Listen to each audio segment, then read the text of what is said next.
Go home and rest for whole day. Bilin niya kay Amelia matapos ay pumasok. Habang nakasuksok ang kamay niya sa bulsa ng pantalon, kaya't si Amelia na ang nagsira ng pinto para sa kanya. Narinig ko, hinahanap mo ko. Yumuko siya sa akin habang nakasuksok pa din ang kanyang kamay sa bulsa. Napalunok ako ng halos isang dangkal na lamang ang pagitan namin. Amoy na amoy ko ang mabangong hininga niya. Namiss mo ko? O nagilt ka kasi sinungitan mo ko? Nanliliit ang matang Aniya. Ngunit isa may wala akong nasagot hanggang sa pitikin niya ang noo ko. Sumagot ka, wag mo lang akong basta titigan. Nakangising Aniya. Ano kayang nangyari sa kanya? Hindi, ano palang nangyayari sa akin? Iniwas ko ang paningin ko. Nandito ka na pala. Uuwi na ako. Saad ko. Hindi pwede. Saglit lang ako dito. Aayusin ko yung kasal namin ni Margaret. Natigilan ako. Ikakasal na siya? Napahawak ako sa dibdib ko. Tila may kirot doon, ngunit para saan? Ikakasal siya nang hindi man lang nalalaman na ako yung babae sa bar na nakasama niya ng isang gabi. Sinilip lang kita. Nilingon ko siya. Nakaupo siya sa sofa habang naka-cross legs at nakatingin sa akin. Naguguluhan ako. Akala ko, naiinis ka kapag nasa paligid mo ko. Pwede ka nang bumalik sa trabaho mo dahil doon na kami ni Margaret sa unit ko. Lalong lumalim ang sakit na nararamdaman ko.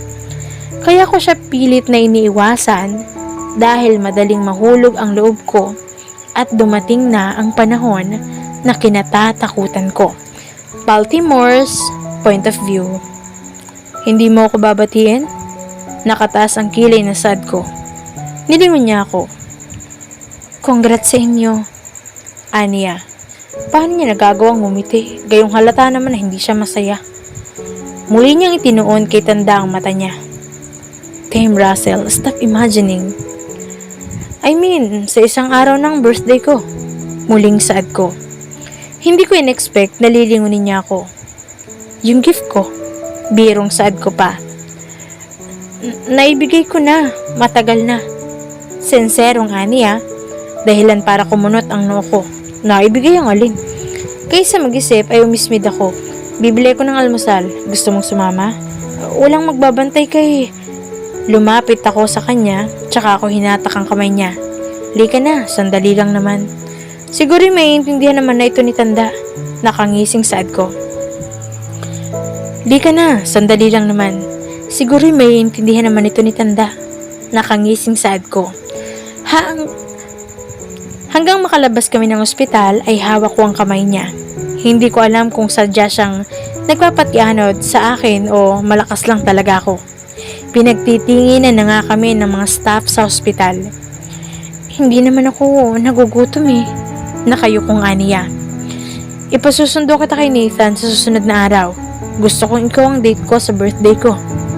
Ha? Bakit ako? Kinakabahang Aniya.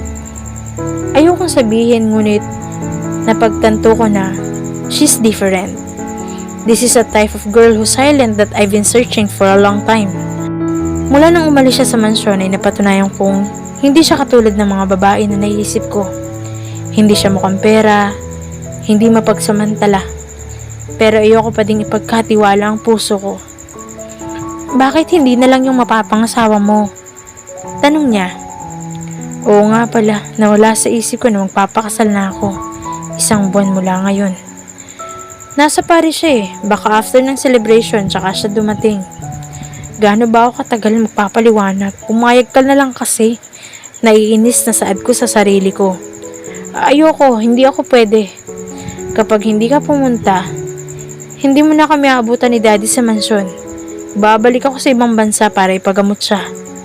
Napalingon siya sa akin. Sa mga mata ko, sumilay ang ngiti sa labi niya. Dahilan para matanaw kong muli ang dimple niya.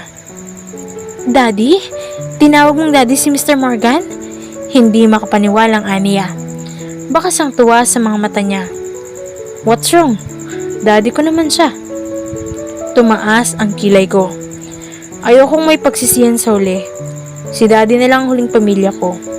Sa ilang taon na pagdarusan niya sa sakit, nadulot na pagkawala ni mami, pati na sa kung paano ko siya tinakwil noon, ay tama na yun. Hanggang doon na lang yun. Panahon na para bumawi. Sige na, pupunta ako. Yun ang ikalawang regalo ko sa'yo. Aniya, ano ba kasi yung una mong regalo? Naiinis na ako. Ayoko nang binibitin ako. Hindi niya ako sinagot, sa halip ay ngumisi siya. Tsak na hindi niya din naman yun sasabihin kahit hindi na ako nangulit pa.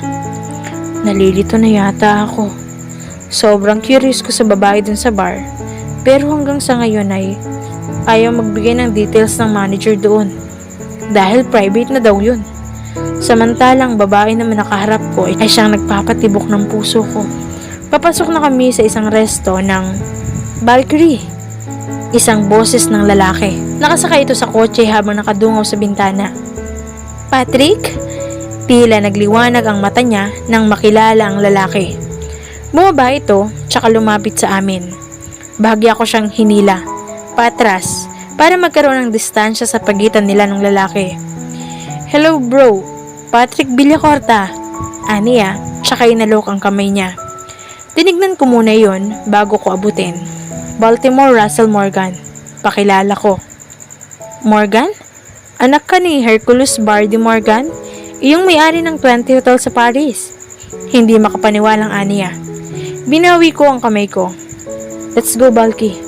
Anyaya ko, tsaka ko hinila ang kamay ni Valkyrie papunta sa counter. Valkyrie's point of view. Dahil sa iritasyon sa mukha ni Sir Razel, ay hindi na ako nagkaroon ng pagkakataon na makakausap ang kababata ko na si Patrick. Di bale, tsak nadadalaw naman yun sa bahay. Nang araw din ng iyon ay nailabas namin si Sir Morgan ng hospital. Kaya lang ay kinailangan kong magpalipas ng gabi sa mansyon dahil alanganing oras na. Huwag ka nang umuwi, madilim na sa daan. Delikado, tsaka baka hanapin ka din ni Daddy. Tulad pa din ng dating ayos ang kwarto ko. Hindi man lang nabago kahit na ang pagkakaayos ng unan ko. Ibinagsak ko ang katawan ko sa kama. Magpapakasal na si Sir Razel. Hindi na kaya siya tutuloy dito? Hindi ko na siya makikita. Ipinikit ko ang aking mga mata at inalala ang mga nangyari sa bar. Ang malalambot na labi niya, ang bawat haplos ng kamay niya. Napangiti ako ng bahagya hanggang sa makatulog ako na si Sir Razel ang nasa isip ko. Kusang nagising ang diwa ko, ngunit nakapikit pa din ang mata ko habang yakap ang malambot na unan. Hindi ko alam kung bakit naiilang ako kaya't bahagya akong idinilat ang aking mata. May ulap-ulap pa ang paningin ko nang maaninag ko si Sir Razel. Nakatagilid siya habang nakahiga. Nakatuon ang kamay niya sa ulo at nakangisi.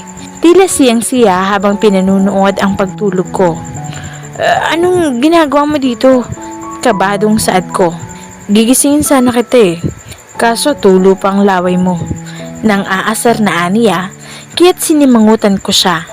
Napako ang mata ko sa braso niya na hulmang-hulma ang muscle. Umirap na lang ako para hindi niya mahalata. Samahan mo ko sa bila, nagpapakuha si Daddy ng grapes. Paano ba tatanggihan ng isang Razel? Isang ngiti niya pa lamang ay hindi na ako nakasagot.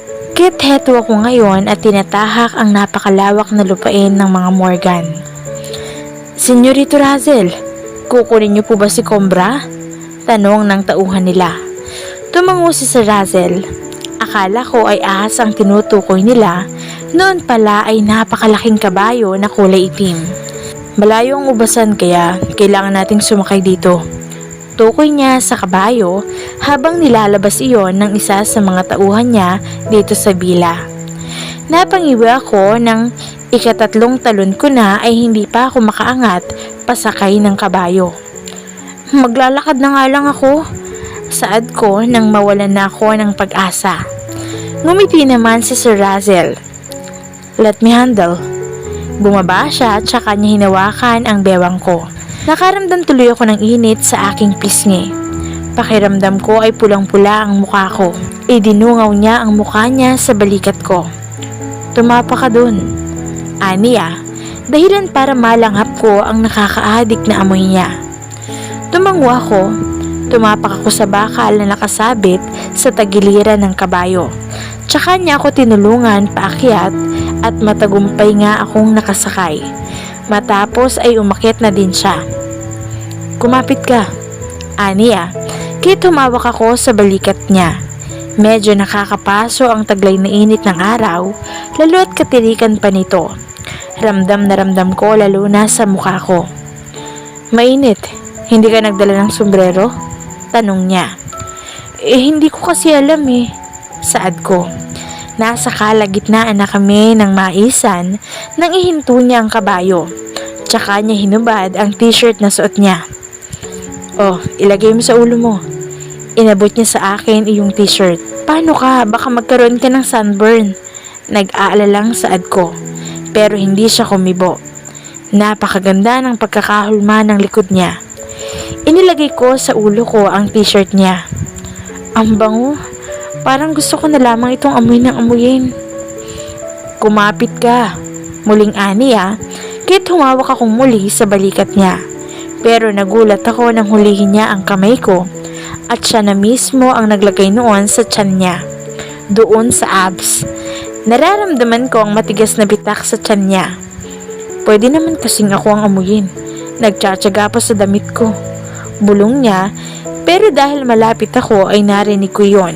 Ibig ba niyang sabihin ay alam niyang inaamoy ko ang t-shirt niya? Nasabi ko sa sarili ko. Halos mapanganga ko dahil sa ganda ng tanawin nang marating namin ang malawak na ubasan. Nakakatuwa ang mga nakalawit na bunga nito. Bumaba si Sir Razel sa kabayo matapos ay nilahad niya ang kanyang kamay para alalayan ako pababa.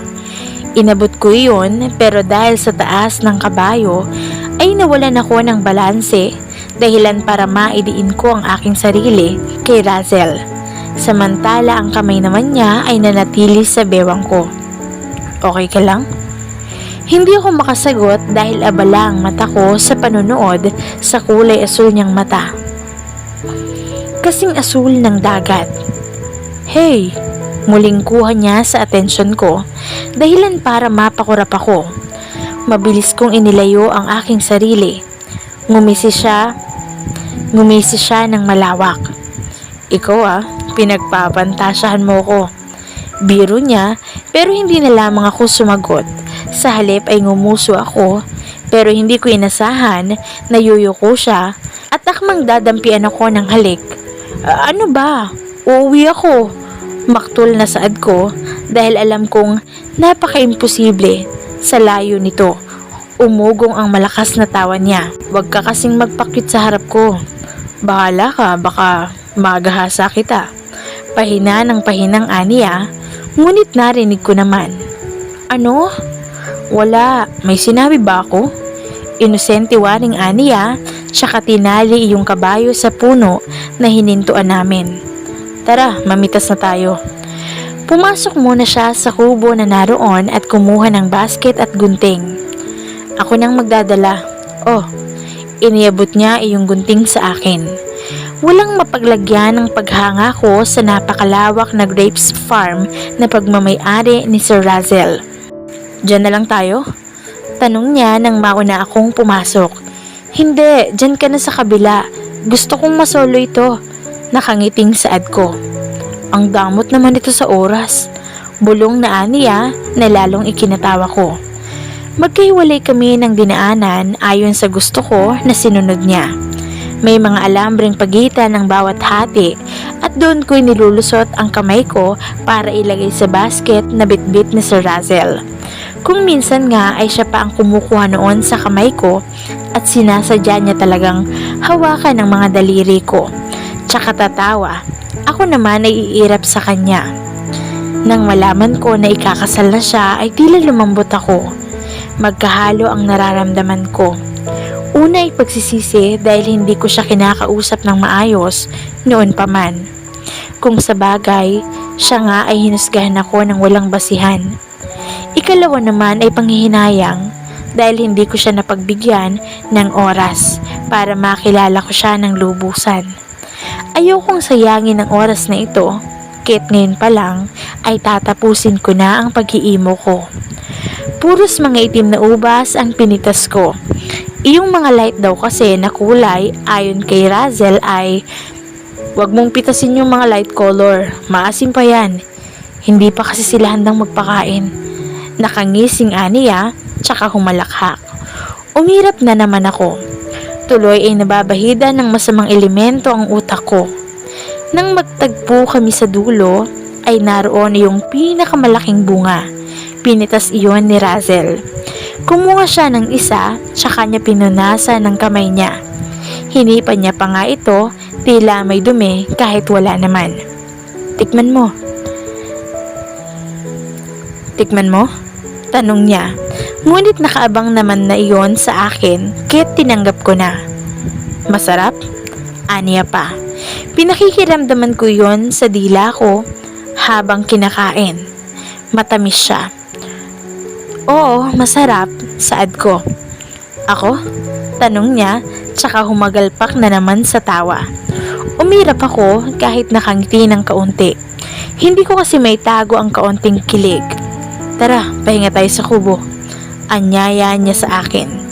Ngayon ko lang napansin na makulimlim na pala dahil sa mga dahon ng ubas na nakagapang sa ulunan namin ay hindi ko napansin yon.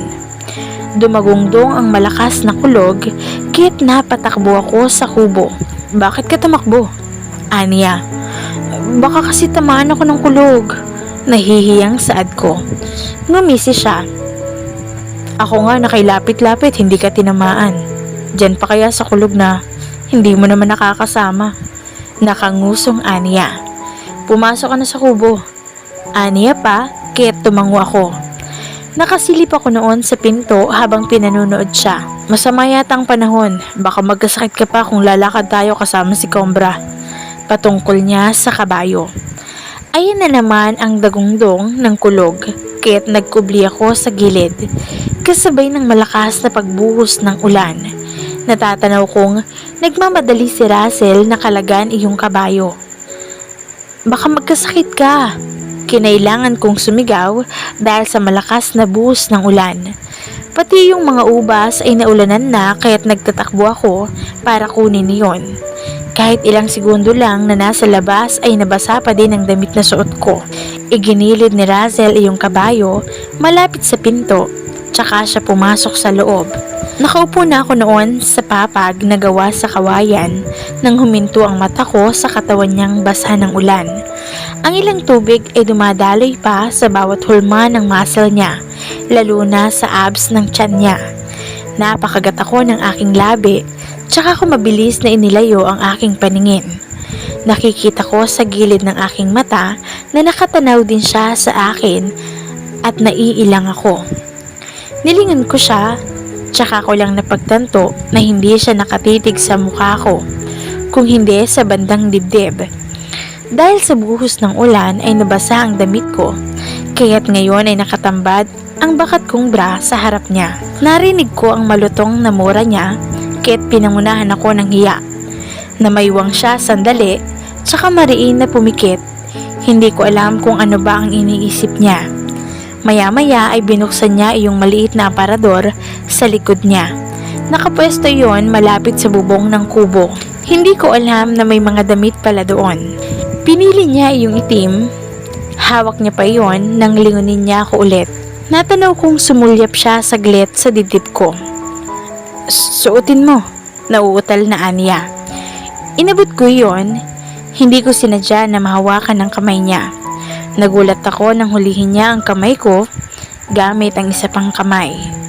Kinagat niya sandali ang kanyang pangibabang labi matapos ay umiling. Buong puwersa niya akong hinatak patayo. Naramdaman ko ang isang kamay niya na nakaalalay sa bewang ko. Damn bulky, aniya. Naging mapungay ang kanyang mga mata. Wala akong ibang naging reaksyon kung hindi man laki ang aking mga mata matapos kong maramdamang muli ang labi niya sa akin sa ikatlong pagkakataon.